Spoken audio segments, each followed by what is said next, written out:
Drivers whizzing past on the 210 freeway through Pasadena have no idea that a stone's throw away from the fast lane is a lush but tiny Eden, a 4,000 square foot farm.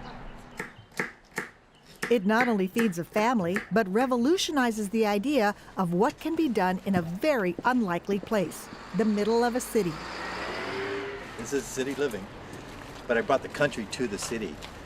Rather than have to go out to the country, I just imported it. 63-year-old Jules Dervaes started this backyard farm 10 years ago. It's a deliberate throwback to the storied days of self-reliant rural America. Jules and his children grow almost all the food they need, and everyone pitches in. 5 pounds of grapefruit. His daughters, a niece, We have another guy coming to pick up. and Jordan, Yeah, are you done? Okay. and his son, Justin. Their produce is organic, and their animals are, well, friendlier than average. You say hi? Say hi. We have eight chickens, 4 ducks, and 2 goats. The ducks and chickens lay thousands of eggs a year and keep the bugs in check. And they really made the dynamics of the urban homestead much more sustainable. Sustainable and dense.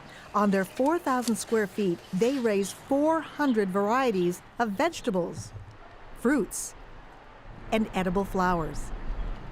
6,000 pounds a year, enough to feed themselves with plenty left over. And with the current passion at high-end restaurants for local, pesticide-free produce, chefs are literally beating a path to their door.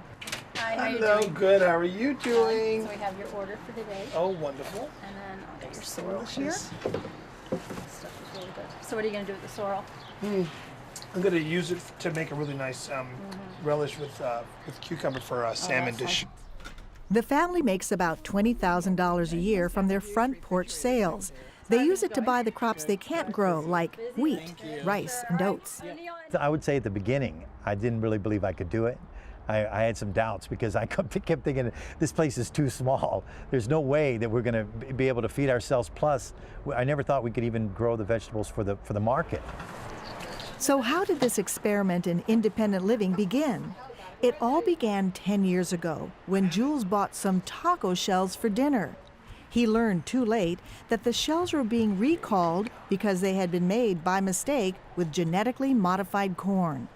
When I thought about putting this food in my children's mouth, and they were depending on me to give them good stuff. I mean, they'll take whatever their parent, any child would take what a parent hands them. They'll say it comes from my mom or dad, and I couldn't afford to be in that position of giving them bad stuff.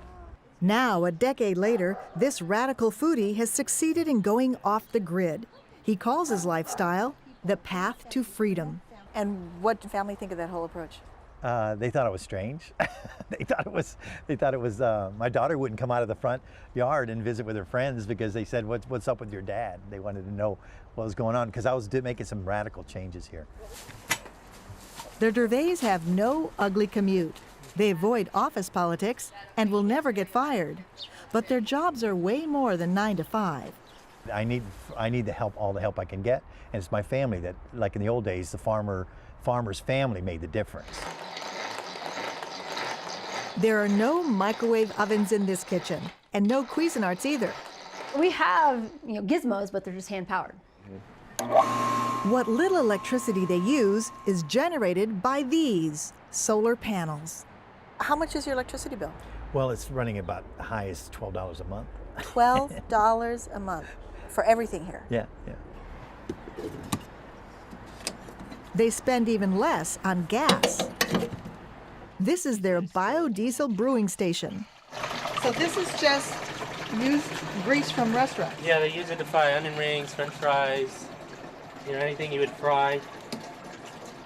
And you get it free? Yeah, free and delivered on our doorstep. The gasoline station is self-serve. It hasn't always been easy. Justin remembers the year that frost wiped out a crop. Another year, it was a destructive insect.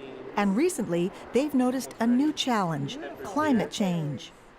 We call it the forefront of global weirding because we've been gardening for so long, you can sense things are off. We have this June bug that comes out. It's called June, so it's supposed to come out in June, but it comes out in July and August and September. So something's definitely off. The other challenge is water. Southern California skies don't deliver enough of it. So Jules keeps the water bill down with this ancient form of irrigation. That's a clay pot irrigation. So it's buried under there. It's buried, usually up to the throat here, and then all you do is fill it up, and the water weeps through the porous skin, through the clay, and you get the water where the plants need it at the root zone. Plants take the water as needed. So So simple. just so simple.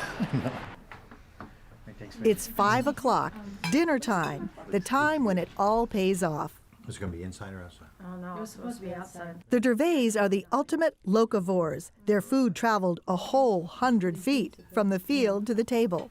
They all say they love urban homesteading and can't imagine living a typical consumer-driven life. At the end of the day, some not-so-back-to-nature activity. Visits to their websites have grown dramatically. They get about 6 million hits a month from others interested in this grow-it-yourself revolution. We're all in the same boat, on the same planet, and there are people now asking deep questions about the future of the planet. And they're willing to do this. They're willing to take a risk. It's a risk that has paid off for Jules and is blazing a trail for others. I'm Val Zavala for SoCal Connected.